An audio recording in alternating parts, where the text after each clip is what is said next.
Hi guys, welcome back to my channel. ಇವತ್ತು ನಾನು affordable ಪ್ರೈಸಲ್ಲಿ ಬೆಸ್ಟ್ ಹೇರ್ ಸ್ಟ್ರೈಟ್ನರ್ ಯಾರು ಹುಡುಕ್ತಿದ್ದಾರೆ ಅಂಥವ್ರಿಗೆ ಈ ವಿಡಿಯೋ ಯೂಸ್ ಆಗುತ್ತೆ. ನನ್ನ ವಿಡಿಯೋ ನೋಡಿ ನಿಮ್ಗೆ ಇಷ್ಟ ಆದರೆ ದಯವಿಟ್ಟು ಲೈಕ್ ಮಾಡಿ, ಸಬ್ಸ್ಕ್ರೈಬ್ ಮಾಡಿ ಮತ್ತು ಶೇರ್ ಮಾಡಿ. ನಾವು let's get started video. First time ಯಾರು ಒಳ್ಳೆ ಸ್ಟ್ರೈಟ್ನರ್ ಮೇಲೆ ಇನ್ವೆಸ್ಟ್ ಮಾಡಬೇಕು ಅಂತಿದ್ದೀರಾ ಅವರು ಫಸ್ಟ್ ನೋಡಬೇಕಾಗಿರೋದು ನಿಮ್ಮ ಹೇರ್ ಟೆಕ್ಸ್ಚರ್ನ. ಅಂದರೆ ನಿಮ್ಮ ಹೇರ್ ಯಾವ ಥರ ಇದೆ, ಥಿನ್ ಹೇರಾ, ರಫ್ ಹೇರಾ ಅಥವಾ ಡ್ರೈ ಹೇರಾ, ಥಿಕ್ ಹೇರಾ ಅಥವಾ ನಿಮ್ಮ ಹೇರ್ ಸೂಪರ್ ಆಯಿಲಿನಾ, ಈ ಥರ ನಿಮ್ಮ ಹೇರ್ ಟೆಕ್ಸ್ಚರ್ನ ನೋಡಿಕೊಂಡು ಆಮೇಲೆ ರೈಟ್ ಹೇರ್ ಸ್ಟ್ರೈಟರ್ನ ಚೂಸ್ ಮಾಡ್ಕೊಳ್ಳಿ. ಇದ್ರ ಜೊತೆಗೆ ನಿಮಗೆ ಏನಾದರೂ ಹೇರ್ ಪ್ರಾಬ್ಲಮ್ಸ್ ಇದ್ದರೆ, ಸ್ಪ್ಲಿಟ್ ಎಂಡ್ಸು, ಡ್ರೈನೆಸ್ಸು ಅಥವಾ ಹೇರ್ ಈಸಿಲಿ ಬ್ರೇಕಬಲ್ ಆಗೋದು ಅಂಥವರು ಹೇರ್ ಸ್ಟ್ರೈಟ್ನರ್ ತೊಗೊಳೋಕ್ಕಿಂತ ಮೊದಲು ಇದೆಲ್ಲ ನೆನಪಲ್ಲಿ ಇಟ್ಕೊಂಡು ಆಮೇಲೆ ಸ್ಟ್ರೈಟ್ನರ್ನ ಚೂಸ್ ಮಾಡ್ಕೊಳ್ಳಿ. ಸ್ಟೆಪ್ 2 ಏನಂದರೆ, ಯಾವ ಉದ್ದೇಶಕ್ಕೆ ನೀವು ಸ್ಟ್ರೈಟ್ನರ್ನ ತೊಗೋತಿದ್ದೀರಾ. ಅಂದರೆ ಕೆಲವರು ಕರ್ಲ್ ಮಾಡೋಕ್ಕೆ ಅಂತಲೇ ತೊಗೋತಾರೆ, ಮತ್ತು ಕೆಲವರು ಸ್ಟ್ರೈಟ್ ಮಾಡೋಕ್ಕೆ ತೊಗೋತಾರೆ, ಮತ್ತು ಕೆಲವರು ವಾಲ್ಯೂಮ್ ಕಾಣಲಿ ಅಂತ ಯೂಸ್ ಮಾಡ್ತಾರೆ. ಇದೆಲ್ಲ ಮೈಂಡಲ್ಲಿ ಇಟ್ಕೊಂಡು ಆಮೇಲೆ ನೀವು ಸ್ಟ್ರೈಟ್ನರ್ ಮೇಲೆ ಇನ್ವೆಸ್ಟ್ ಮಾಡಿ. ಮತ್ತು ಕೆಲವರು ಸ್ಟ್ರೈಟ್ನರಲ್ಲಿ ಕರ್ಲ್ಸ್ ಮಾಡೋಕ್ಕೆ ಅಂತಲೇ ಇಷ್ಟಪಡ್ತಾರೆ. ಅಂದರೆ ಮೇಲಿಂದ ಸ್ಟ್ರೈಟ್ ಮಾಡಿ ಹೇರ್ ಲೆಂತಲ್ಲಿ ಮಾತ್ರ ಕರ್ಲ್ ಮಾಡ್ತಾರೆ, ಅಂದರೆ ಹೇರ್ ವಾಲ್ಯೂಮ್ ಕಾಣಲಿ ಅಂತ. ಅಂಥವ್ರಿಗೆಲ್ಲ ನಾನು ಬೆಸ್ಟ್ ಹೇರ್ ಸ್ಟ್ರೈಟ್ನರ್ ಅಂದರೆ ಇದೆ ನೋಡಿ, iconic professional hair straightener S3 ಅಂತ ಇರುತ್ತೆ. ಇದು ಮಾರ್ಕೆಟಲ್ಲಿ ಟ್ರೆಂಡಿಂಗಲ್ಲಿರೋ ಹೇರ್ ಸ್ಟ್ರೈಟ್ನರ್ ಅಂತಲೇ ಹೇಳ್ಬೋದು. ಇದರಲ್ಲಿ ಪ್ರಾಪರಾಗಿ ನೀವು ಕರ್ಲ್ ಮಾಡ್ಕೋಬೋದು, ವೇವಿ ಮಾಡ್ಕೋಬೋದು, ಹೇರ್ ಸ್ಟ್ರೈಟ್ ಮಾಡ್ಕೋಬೋದು ಮತ್ತು ಲಾಂಗ್ ಲಾಸ್ಟ್ ಇರುತ್ತೆ. ಇದರಲ್ಲಿ ಇನ್ಸೈಡಲ್ಲಿ ಸೆರಾಮಿಕ್ ಪ್ಲೇಟೆಡ್ ಕೋಟ್ ಇದೆ. ಅಂದರೆ ನಿಮ್ಮ ಹೇರು ಸ್ವಲ್ಪ ಮಟ್ಟಿಗೆ ಡ್ಯಾಮೇಜ್ ಆಗೋದು ಕಡಿಮೆ ಆಗುತ್ತೆ. ಅಂದರೆ ಸ್ವಲ್ಪ ಥಿನ್ ಹೇರ್ ಇರೋರಿಗೆ ಈ ಹೇರ್ ಸ್ಟ್ರೈಟ್ನರು ಅಥವಾ ಹೀಟಿಂಗ್ ಟೂಲ್ಸ್ ಎಲ್ಲ ಯೂಸ್ ಮಾಡಿದ್ರೆ ಬೇಗ ಡ್ಯಾಮೇಜ್ ಆಗುತ್ತೆ.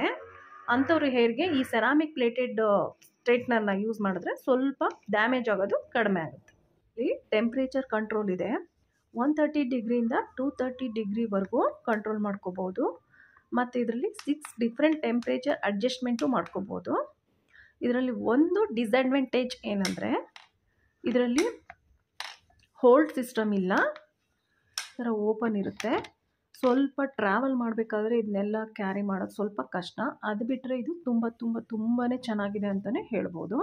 ಕರ್ಲ್ಸ್ ಮಾಡೋಕ್ಕೆ ಮತ್ತು ನಿಮ್ಮ ಹೇರ್ನ ಸ್ಟ್ರೈಟ್ ಮಾಡೋಕ್ಕೆ ತುಂಬಾ ಚೆನ್ನಾಗಿದೆ. ಮತ್ತು ಡಿಫ್ರೆಂಟ್ ಟೆಂಪ್ರೇಚರ್ಸು ಕಂಟ್ರೋಲ್ ಇದೆ.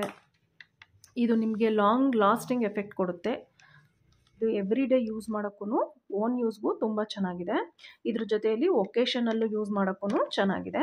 ಮತ್ತು ಯಾರು ಎಲ್ಲ ಹೇರ್ ಸ್ಟೈಲ್ಗೂ ನನಗೆ ಒಂದೇ ಹೇರ್ ಸ್ಟ್ರೈಟ್ನರ್ ಸಾಕಪ್ಪ, ಅದನ್ನೇ ನಾನು ತುಂಬ ಟೈಮ್ ಯೂಸ್ ಮಾಡ್ತೀನಿ, ತುಂಬ ಡೇಸ್ ತನಕ ಇಟ್ಕೊತೀನಿ, ಮತ್ತು ಇದು ತುಂಬ ಡೇಸ್ ಬಾಳಿಕೆ ಬರಬೇಕು ಅನ್ನೋರು ಈ ಹೇರ್ ಸ್ಟ್ರೈಟ್ನರ್ ಮೇಲೆ ನೀವು ಖಂಡಿತ ಇನ್ವೆಸ್ಟ್ ಮಾಡ್ಬೋದು. ಮತ್ತು ಇದನ್ನು ಮೇಕಪ್ ಆರ್ಟಿಸ್ಟ್ಗಳು ಮತ್ತು ಪ್ರೊಫೆಷ್ನಲ್ ಆಗಿ ಯೂಸ್ ಮಾಡೋಕ್ಕೆ, ಬ್ರೈಡಲ್ಸ್ಗೆ ಶೂಟ್ ಮಾಡೋಕ್ಕೆ ಈ ಸ್ಟ್ರೈಟ್ನರ್ನ ಯೂಸ್ ಮಾಡ್ಬೋದು. ಮತ್ತು ಈ ಹೇರ್ ಸ್ಟ್ರೈಟ್ನರ್ನ ವಯರ್ ಲೆಂತ್ ನೋಡಿ ಎಷ್ಟು ಲಾಂಗ್ ಇದೆ ಅಂತ.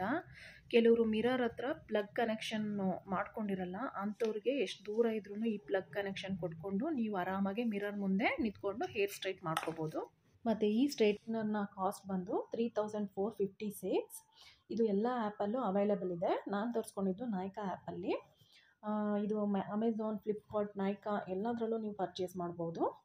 ಆಮೇಲೆ ನೈಕಾ ಆ್ಯಪಲ್ಲಿ ನೀವು ಒಂದು ಗಮನಿಸ್ಬೋದು, ಇದು 5 ಸ್ಟಾರೇ ಇದೆ. ಅಂದರೆ ಇದು ಎಷ್ಟು ಯೂಸ್ಫುಲ್ ಇದೆ, ಎಷ್ಟು ಬೆಸ್ಟ್ ಕ್ವಾಲಿಟಿ, ಗುಡ್ ಕ್ವಾಲಿಟಿ ಅಂತ ನೀವೇ ಯೋಚನೆ ಮಾಡಿ. ಒಂದೇ ಹೇರ್ ಸ್ಟ್ರೈಟ್ನರ್ ಎಲ್ಲ ಹೇರ್ ಸ್ಟೈಲ್ಗೂ ಯೂಸ್ ಆಗುತ್ತೆ ಮತ್ತು ಲಾಂಗ್ ಡೇ ಬಾಳಿಕೆ ಬರುತ್ತೆ, ಗುಡ್ ಕ್ವಾಲಿಟಿ ಇದೆ ಅಂದರೆ 3000 ಇನ್ವೆಸ್ಟ್ ಮಾಡ್ಬೋದು ಅಂತಲೇ ಅನ್ಬೋದು.